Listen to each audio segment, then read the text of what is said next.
Assalamu alaikum muhtaram qarindoshlar. Ko'rib atqaninglar Erkin Asiya radiosi Uyg'ur bölümü to'g'ri televiziyasining haftalik xabarlar sahifasi. Mazkur sayfimizda bu hafta jarayonida berilgan muhim xabarlarni bir qator eslatib o'tamiz. Men Juma. Men Aqida. Payshanba kuni Xitoy doiralari Uyg'ur jurnalist G'ayrat Niyozni 15 yillik qamoq jazosiga hukm qildi. Sud Urumchi shaharlik o'tir sud mahkamasida ochilgan. Sud mahkamasi G'ayratning chet el matbuotlarga 5-yil voqeasiga munosabatlik sezg'ir masalalarda fikr bayon qilganligi va maqola e'lon qilganligini ilgari surgan. Birlashma agentligining xabar qilishicha, Beijing Markaziy Millatlar universitetining dotsenti Ilhom To'xti doiralarning G'ayrat Niyozni 15 yillik qamoq jazosiga hukm qilganligini ilgari surgan. Urumchi shaharlik sud mahkamasi uning payshanba kuni sotlanganligini e'tirof qilgan bo'lsa-mu, lekin sudning hukmini oshkorlashni rad qilgan. Payshanba kuni Markaziy Nyu-Yorkdagi muxbirlarni qo'g'dash komiteti bayonot e'lon qilib, G'ayrat Niyozni shartsiz qo'yib berishni talab qilgan. Dünya Uyghur Qurultiyi raisi Rabiya Qadir xonimning qizi Rayla xonim Tayvanda qizg'in olqishga erishdi. Rayla xonim Tayvandagi Aytug'di kishilik huquq tashkilotining alayda taklifi bilan muhabbatning 10 sharti va 5-iyul vaqasining 1 yilligiga atab uyushtirilgan faoliyatlarga qatnashish uchun 18-iyul Tayvanga borgan edi. Aytug'di tashkilotining mas'uli Fredi Lim apandining bildirishicha, Rahila xonimning Tayvandagi faoliyatlari nihoyat muvaffaqiyatli bo'lgan. Tayvanda turib ziyoratimizni qabul qilgan Rahila xonim o'zining Tayvan ziyoratiga Tayvan matbuotlaridan boshqa chet el matbuotlarining alayda qiziqqanligini bildirdi. Fredi Lim apandi yana Rahila xonimning Tayvanda xuddi dangliq cho'lpandek qizg'in qarshi ilinganligini bildirdi. Tayvan hukumati Rabiya Qadir xonimning Tayvanga berishini rad qilgan. Tayvanlik tadqiqotchi Lim Baoxuaning xonimi Yang Chunningsning bayon qilishicha, mutlaq ko'p sonliq Tayvanlik mazkur qarordan xafa bo'lgan. 19-iyul Amerika Qo'shma Shtatlari Davlat Majlisi va hukumatining Xitoy ishlari komiteti Xitoyning Iroq g'arbi namoyish va to'polonlar yuz berib, 1 yil o'tgandan keyingi Xinjiang vaziyati mavzuliq yumaloq ustal yig'in o'tkazdi. Yig'in asosliqi 5-yil voqeasidan keyingi Uyg'ur eli vaziyatini tahlil qilish, 5-yil voqeasining sabablari hamda Uyg'urlarning hukumatga bo'lgan noroziliklariga qarab chiqishga qaratilgan. Yig'inda yana hukumat Uyg'urlarning noroziligiga unumli muomala qilib o'tamdi. Hukumatning uchurning sirtqa chiqib ketishini kontrol qilishi rayondagi voqealarni tushunishga qanday salbiy ta'sir ko'rsatyotdi degandek savollarni cho'rdigan holda muhokama olib berilgan.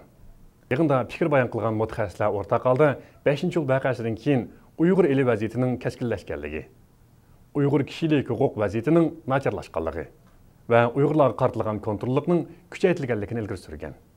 Uyg'ur Milliy harakati rahbari Rabiya Qadir xonim mazkur yig'indan umidlanganligi va ta'sirlanganligini bildirdi.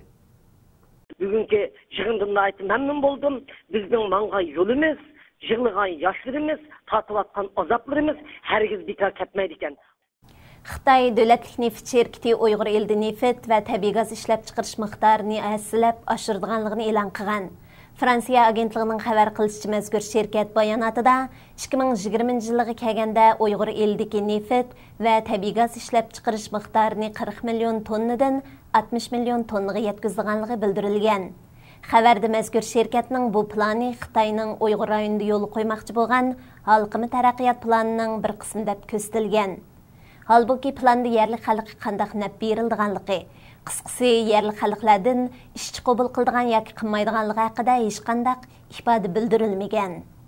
Germaniyada o'qiyotgan Uyg'ur yigiti Abduqodir 7-oyning 13-kuni tushdan keyin suvga tushib ketgan 5 va 6 yoshli 2 nafar German farzandini qutqizib qolgan. Hayoti xavf ichidagi bu ikki narsida baxtga yarasha hayot qolgan. Voqeadan xabar tepib, naq maydonga yetib kelgan ikki bolaning ota-onasi, soqchi va doktorlar Abduqodirga rahmat aytgan va bu xosiyatli kishining butun Germaniya xalqini shodlantirganligini bildirgan. Abduqodir bu yil 18 yoshda bo'lib, Germaniyaning Real Shulida o'qiyotgan ekan. 7-oyning 15-kuni Myunxen shaharlik hukumat muxbirlarni kutib olish yig'ini o'tkazib, Uyg'ur yigiti Abduqodirning qahramonlik ish izlarini tanishtirgan. Germaniyadagi ko'plagan axborot sohalarida bu qahramon yigitning Uyg'ur ekanligi tanishtirilgandan boshqa Uyg'urlar haqida ko'plab xabarlar berilgan. Radiomizning egilishicha yaqinda Atishning O'ytaq bozorida atalmish Aksili inqilobi tashviqot varaq taqtish vaqasi yuz bergan. Saqchilar mazkur bozordagi 4 kanit va 15 masjidda aqtirish ilib borgan. Bu jarayonda 4152 odamning salohiyati tekshirilgan. Bu haqdagi uchurni Dunyo Uyg'ur qurultayining bayonotchisi Dilshod Rishit ta'minlagan. Radiomiz muxbiri Atishdagi oila idora jamiyatlarga telefon qilganda voqeaning rostligiga oid faktlarga erishgan. Dilshod Rishitning bildirishicha, O'ytaq bozorida taqtilgan tashviqot varaqalaridagi shuarlar diniy erkinlik talab qilish mazmunida bo'lgan. 5-yil vaqasidan keyin Uyg'urlar to'plashib o'ltiraqlashgan mahallalarni chiqish to'lqini Qaramayga yetib kelgan. Navbatda Qaramay shahrining Dashigo va Shidago rayonlaridagi Uyg'ur mahallari chiqilishga boshlagan. Bu ikki mahalladagi Uyg'urlar Qaramay shahrida yaymichilik qilib, yemak-ichmak tijorati bilan kun kechiradigan Uyg'urlar ekan. Qaramayda 226 mingga yaqin Xitoy va 30 mingga yaqin Uyg'ur yashaydi. Bularning ichidagi 2 mingga yaqin Uyg'ur Qaramayda baqqallik, ko'ktatchilik va qassoblik tijorati bilan shug'ullanadi ekan. Ma'lum bo'lishicha, navbatda mana bu Uyg'urlar o'ltiraqlashgan mahallalar chiqilmoqda. Ular Qaramaydan ketishga majburlanmoqda.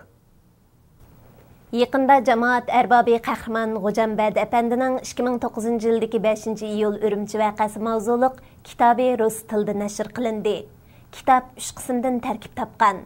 Birinchi qismida Uyg'urlarning tarixiy vatanining jug'rafiyalik ahvoli qisqacha tunishtirilgan. Ikkinchi qismida Uyg'ur va boshqa turk musulmon xalqlarining milliy ozodlik kurashlari haqida ma'lumot berilgan. Kitobning 3-chi qismi bo'lsa, bevosita 2009-yildagi 5-iyul Urumchi voqeasiga bag'ishlangan. Qahramon G'ujambad apandining ilgari Uyg'ur tarixiga bir nazar, Uyg'urlar nomli kitoblari nashr qilingan edi. Hurmatli televizor ko'ruvchilar, yuqorida sizlarga haftalik xabarlar sahifamiz bo'yicha bu hafta jarayonida yuz bergan muhim xabarlarni bir qator eslatib o'tdik. Kelar juma kuni ko'rishaylik. Xushvaqt bo'linglar. Xayr xo'sh.